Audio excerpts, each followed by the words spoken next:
Diyan na pala yung asawa ko galing sa laot. Iwan ko lang kung ano yung huli niya. Tignan natin, puntahan natin doon.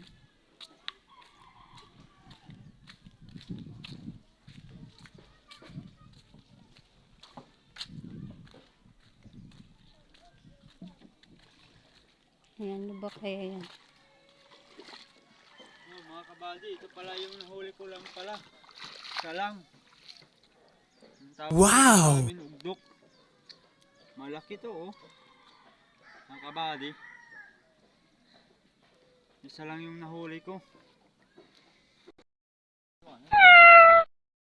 Dito sa aming bahay. Mag-isa lang yung nahuli ko. Tapos ibibenta namin mamaya. Masarap to na sinugba tsaka tinula. Wow! Hindi na kabady sa bahay. Dito pala yung huli ko, isa lang. Ito pala yung ugdok, yung tawag dito sa amin. Yung parang ahas sa dagat pero nakakain to. Masarap na tinula at saka inihaw. Sarap to. Mataba pa naman. Parang karne to pag iniihaw. Yung amoy niya. Masarap talaga to mga kabady. Galing yan sa Kabalawan, Tacloban. Yun. Masarap daw na sumsuman yung ugdok, mga kabady. Masugad yan eh, susumsum ko. Maya lang. Magsisimula natin yung pagkuha ng yung panghinisda daw. Natin mga kabady yung laman loob nito. Yun. Tapos hiwa-hiwain natin kalahating pulgada para mas maganda yung pag-iihaw nito at saka pagtutula. Mamaya maraming naghihingi nito sa amin kasi gusto nilang pulutan. Masarap ito daw na pulutan. Mga kabady, ito din sa amin binibenta din na maraming nitong bumibili. Hindi ko naman to pambinta kaya bibigyan ko na lang sila para makapang-ihaw naman sila.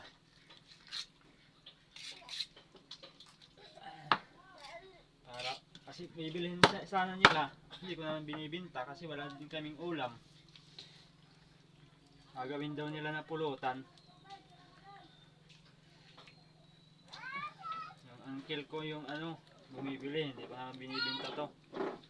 Yun, mataba. Yun maraming burena.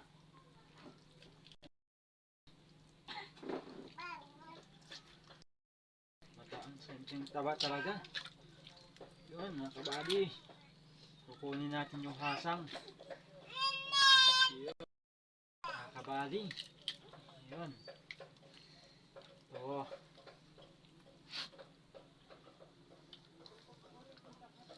Yun. Mataba talaga mga kabady. Hirap.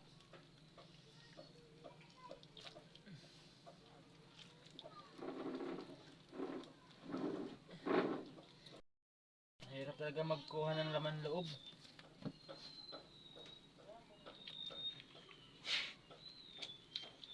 Mga kabady, mga mahigit 2 kilo to. Mga 2 kilo at saka 1/4 yata. Kasi malaki to mga kabady. Ayan mga kabady.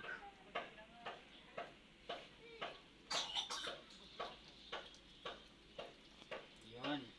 Yun ang kinukuha nito para matanggal yung amoy. Langsa. Yun. Kukunin talaga natin ito mga kabady para walang masyadong amoy. Yun. Yun. Yun. Ang bilis na mga kabady. Sana wag maputol yung yung ugat nito. Meron kasi nitong ugat na kinukuha. Mga kabady. Kaya wag sana maputol. Hirap talaga mga kabady. Kabady, ang hirap talaga. Madulas talaga mga kabady. Yun. Ito pala yung ugat, oh. Sana hindi maputol, no? Kasi yun ang malangsa. Yun. Yun.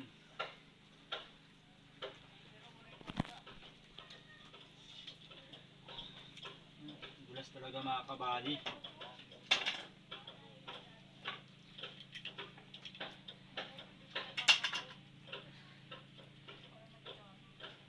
Yung mga kabady, iba to sa hangit. Yung hangit, medyo malapad yung ano, hangit. Nasa ano lang yun, nasa dagat. Ito talaga nasa parang sapa lang mga kabady.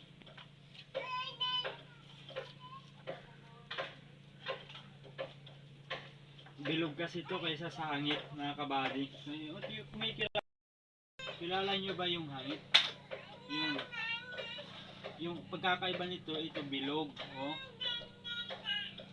Yung hangit medyo malapad yun. Yun. Sana hindi maputol yung ugat. Yun. Yun. Kasi yun ang malangsa, oh. Mga kabady. Ito na yun. Yun. Yun, mga kabady. Yun talagang malangsa, oh. Yung ugat. Hanggang sa dulo ng ano, ng buntot, yun. Yun talagang pinakamalangsa nito, oh. Hanggang sa dulo, hanggang dito, oh. Yun. Tanggal natin din, mga kabady. Ito. Tsaka, tatadtarin natin. Ito, oh. Tatadtarin natin para makapangbigay tayo. Hinugasan natin. Yun, no?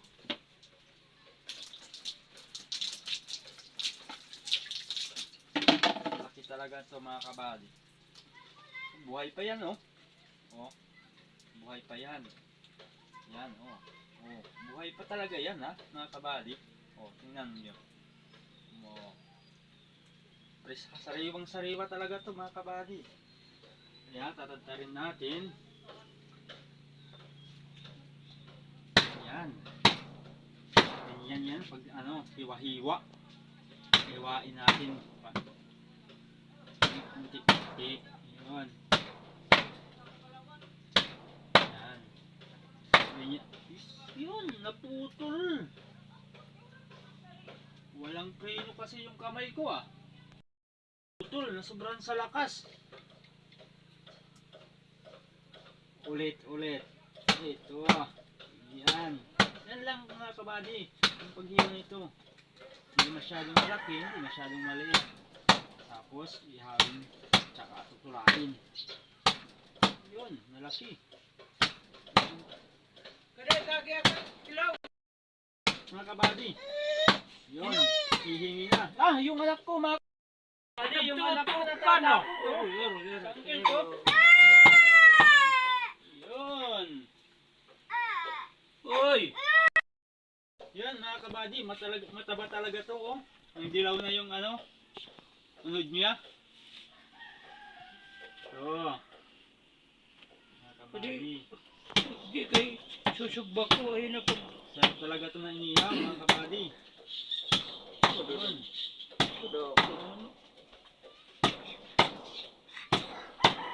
Yan mga kabady. Oh. Dulaw. Pulo. Buhi pa man ito. Hindi. Susugba. Ito, ura ka python. Na, mga kabady, humingi na yung... Ulo ka pala yata yun. Ugdok namin. Uy, nagpasalamat. Nasa labas na ng bahay namin. Yun mga kabady. Tapos bibigyan natin ng tatay ko mga kabady. Wow! Yun. Yun mga kabady. Yun.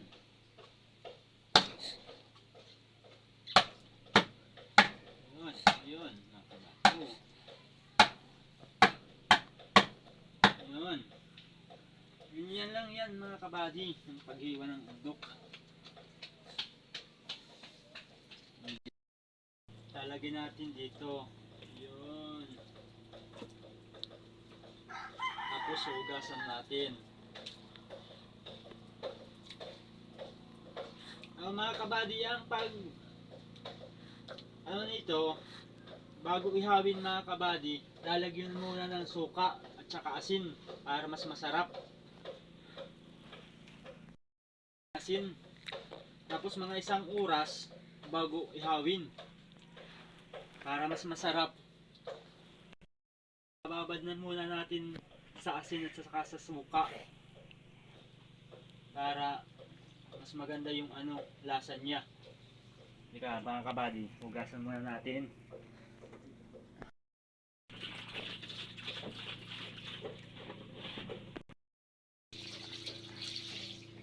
Okay na yun. Katatlo na natin hugasan yan mga kabady. Tapos na. Tapos na yan. Ito na yan mga kabady, oh. Tapos lalagyan natin ng suka.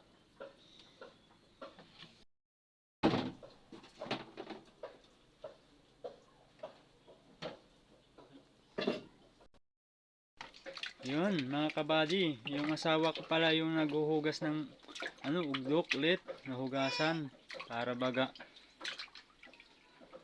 mas maganda yung paglagay ng suka. Pinulit pa niya. Walang tiwala yata sa akin. Yun. Patawa din natin yung asawa ko. Yun. Ang sarap-sarap talaga niyan na inihaw. Tsaka tinula. Yun. Yung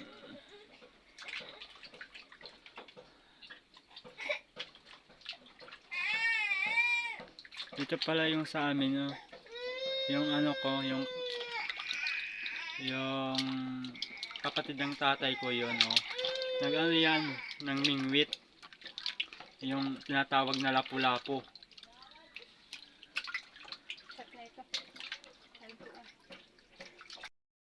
Yun mga kabady, hahatiin na natin. Yung iba ibibigay sa tatay namin. Yun. Kasi paborito niya. Paborito niya yan. Yun, syempre, yung medyo malaki sa amin. Kasi ako nang huli.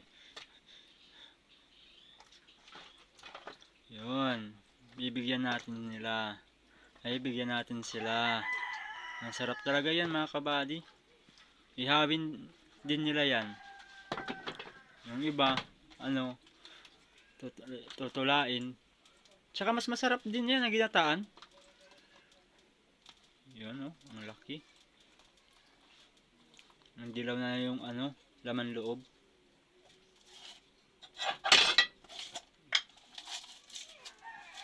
Yun, mga kabady. Ganyan yun pag nilalagyan niya ng asin at saka suka. Yun, mga kabady. Ayan. Yan. Mga 1 oras yan mga kabady bago ihawin natin para yung lasa niya. Tapos matanggal din yung ang dulas. Matanggal kasi niyan ang dulas. Yun mga kabady, oh. Tingnan niyo. Ang sarap-sarap talaga yan.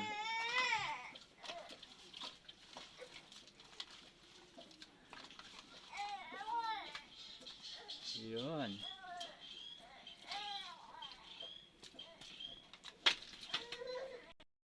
Yan mga kabady, ilalagay natin sa cellophane. Tapos ibibigay natin kay tatay. Paborito kasi niya to. Wow!